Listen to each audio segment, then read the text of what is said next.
pessoal, tudo bem? Hoje a gente vai falar um pouquinho a respeito de infertilidade. Quando é que eu sei que um casal é infértil e o que a gente faz nessas situações? Então, para se falar a respeito de infertilidade, a gente tem que lembrar um pouquinho dos conceitos básicos, né?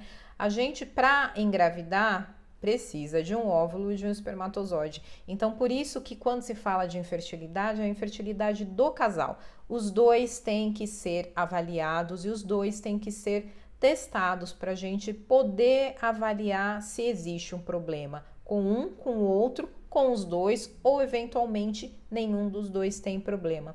Metade dos casos de infertilidade são por causas masculinas, metade dos casos de infertilidade são causas femininas e cerca de 10% dos casos a gente não consegue definir por que esse casal não engravida.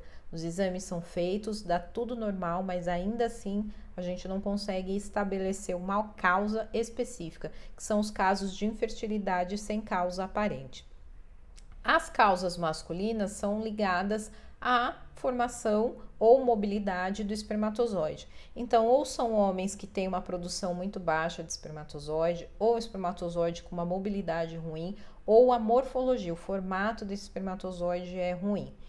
E em relação às causas femininas, a gente tem muito mais coisa. Então, eu posso ter problemas em relação à cavidade uterina, ter um pólipo, um útero, ou uma distorção, aderências, coisas que façam com que a anatomia dos órgãos genitais esteja alterada. Eu posso ter problemas em relação à ovulação, então ter uma síndrome de ovário policístico, por exemplo, que faz com que eu não ovule adequadamente, ou algum outro tipo de doença metabólica que mexa com a minha ovulação, eu tenho uma baixa reserva ovariana, uma menopausa precoce. Eu posso ter problemas inflamatórios que me impedem de engravidar, então endometriose é o principal deles, né, que não só afeta na questão de produção de aderências ou alteração de morfologia, de anatomia, mas também um processo inflamatório crônico que faz com que muitas mulheres não consigam engravidar.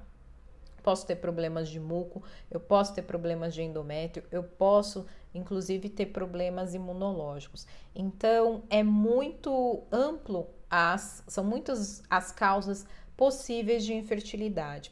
Mas como é que eu sei se eu sou ou não fértil? Então, a gente tem cerca de 20% de chance de engravidar por ciclo. Isso falando de casais jovens com menos de 35 anos. Cada mês você vai ter 20% de chance de engravidar. Com o passar do tempo, essas chances tendem a se acumular e aí, depois de cerca de um ano, 90% dos casais jovens com menos de 35 anos conseguem engravidar. Quando a gente tem mais idade, mais de 30 anos, a partir dos 30 anos mais ou menos, a nossa fertilidade começa a cair cerca de 9% por ano. Então, a partir dos 35 anos, a gente já não espera tanto tempo assim.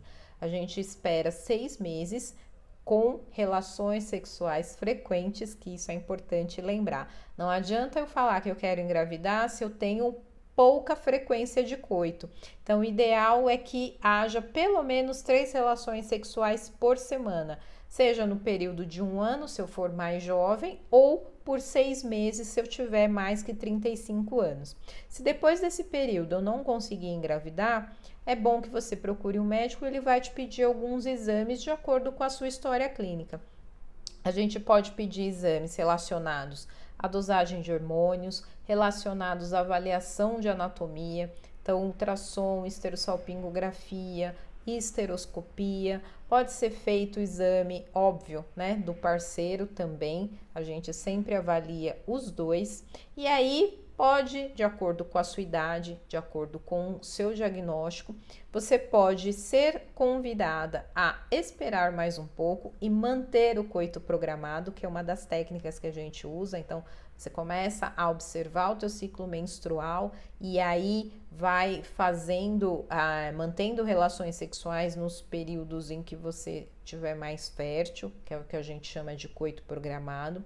Uma segunda técnica que também está disponível é a inseminação intrauterina. que é colocar o espermatozoide lá no fundo do útero para ele poder atingir as tubas com mais facilidade, já que a fertilização ela ocorre na tuba, não é no útero. E a terceira, e a mais complexa, é a fertilização in vitro. O médico sempre vai discutir a respeito das técnicas, dependendo da sua idade, dependendo da sua condição física, dependendo da sua condição financeira, porque em geral são técnicas que são mais caras. A fertilização in vitro, por exemplo, ela tende a ser muito mais cara que as outras técnicas, embora ela tenha uma eficácia maior. Mas a gente tem que lembrar o seguinte: no caso da mulher, a infertilidade tem muita ligação com a idade. Então, mulheres mais velhas, ainda que estejam saudáveis, então eu não tenho pressão alta, eu não tenho diabetes, eu não tenho problema nenhum, eu sou atleta, eu me movimento, ainda que você seja uma mulher muito fértil, muito saudável, não necessariamente você vai ter muita fertilidade, porque os teus óvulos têm a sua idade. Então, é importante a gente pensar na questão da maternidade, porque na sociedade a gente tem um tempo, mas biologicamente nós temos um outro tempo. Então, se você tem ideia de ser mãe mais velha, talvez valha a pena fazer um congelamento de óvulos, por exemplo. Você não precisa engravidar com 30 anos se você não quiser, mas é interessante fazer um congelamento de óvulos. E qual que é a idade melhor para fazer o congelamento? Então, pensando em custo-benefício, 37 anos, 37, 38 anos. Por que essa idade? Porque se eu sou muito mais jovem, eu posso esperar. Então eu tenho uma reserva alta, dá para, se eu tiver algum tipo de problema, eu consigo esperar 2, 3 anos. Se eu tiver 25 anos, por exemplo, eu consigo esperar 2, 3 anos, eu vou ter uma resposta melhor a estímulo. Eu não preciso necessariamente gastar tanto dinheiro com a fertilização como se eu tiver uma idade maior. E se eu for mais velha, então eu tô com 42, 43 anos, essa resposta ao tratamento, ela tende a ser pior. Eu tenho menos óvulos disponíveis, eles tendem a ser de pior qualidade, então acontece de ter muitas falhas, muitas perdas no meio do caminho. Por isso, 37 anos é uma idade boa, caso você esteja pensando no congelamento de óvulos.